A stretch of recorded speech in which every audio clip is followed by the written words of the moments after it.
टीकमगढ़ की विधि जैन शनिवार को सकुशल अपने घर पहुंच गई। एक दिन पहले ही वह यूक्रेन से निकलकर दिल्ली पहुंची थी, जबकि टीकमगढ़ की दो छात्राओं के माता पिता को अपनी बेटियों के लौटने का भी इंतजार है।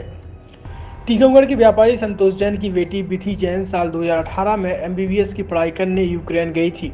इस साल जनवरी माह में वह टीकमगढ़ आई थी और फरवरी में वापस यूक्रेन लौट गई। विधि ने बताया कि वह एमबीबीएस 4th ईयर की छात्रा है। करीब 15 दिन पहले जैसे ही यूक्रेन में हालात खराब हुए तो उन्होंने 14 फरवरी को वापसी का रिजर्वेशन करा लिया था।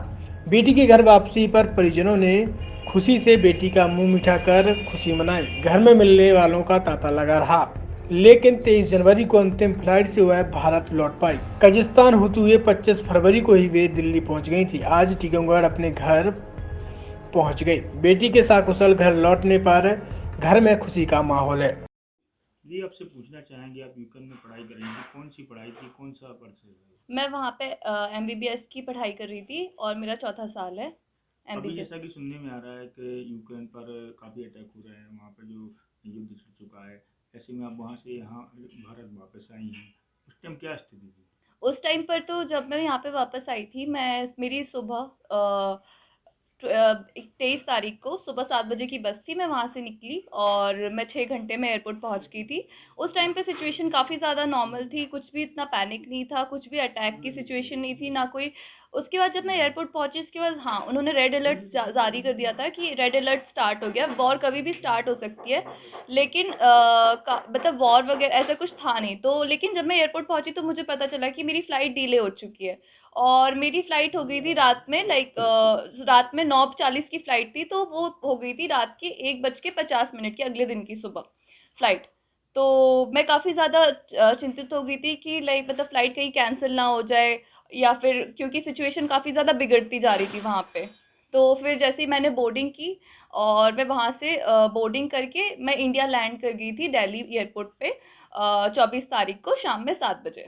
आप यूक्रेन में किस जगह पढ़ती हो? लगभग कितने छात्र थे वहाँ पर इंडियन? मैं यूक्रेन में खार्किव में पढ़ती हूँ और वहाँ पे लगभग 5,000 से लेके 8,000 इंडियन छात्र हैं।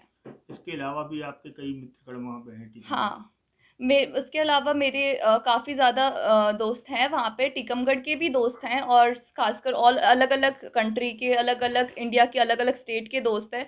सारे वहाँ पे फँसे हुए हैं, मेट्रो में हैं, कुछ मेट्रो में रह रहे हैं, कुछ बंकर्स में रह रहे हैं। उनके पास खाने-पीने का कुछ भी नहीं है, सप्लाइज़ और ना इलेक्ट्रिसिटी। मेट्रो में ठंड है, -2 डिग्री टेम्परेचर है वहाँ पे बाहर, और ना उनके पास ओढ़ने के लिए कुछ है, ना खाने-पीने की कुछ है। मार्केट्स, मॉल्स वगैरह सब बंद हो चुके हैं, ना उनके पास पीने का पानी, कुछ भी नहीं है। काफ़ी परेशान हो रहे हैं वो वहाँ जब पे। ये वार की जो बात चल रही थी, युद्ध की, जंग की बात चल रही थी, उस टाइम पे यूनिवर्सिटी द्वारा आप लोगों से कहा गया था कि आप लोग देश वापस चले जाएँ?